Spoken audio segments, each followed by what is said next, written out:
Well, we've got a nice sunny day for a change, because it's been pretty horrible the last few days. I haven't cleared the sweetcorn cage since the badgers went in. I just didn't have the heart to go in there, just lost interest in it. So I've got to clear that up and pull some of these weeds. That weed fabric did alright during the summer, but then it's stopped. It doesn't work as well as the other stuff. This thin stuff is not really much good for long term. But I'll pull those weeds, and I've got some other stuff. A lot of tree clippings have come through.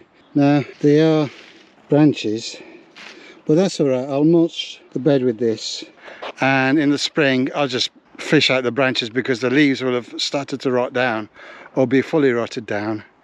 And then I'll put the weed fabric back and replant the sweet corn in next year and see what happens next year. We don't want the poor badgers to starve, do we? Ruddy things. I'll mulch with those, and then come May, those leaves should have been pretty well composted down, and then I can plant the sweet corn into that bed. But we'll see what happens next year, because if the slugs and badgers attack it again, then I'm not going to do it again after next year, because it's just too much work to get nothing out of it. You know, I don't mind them eating a little bit, but they just demolish everything.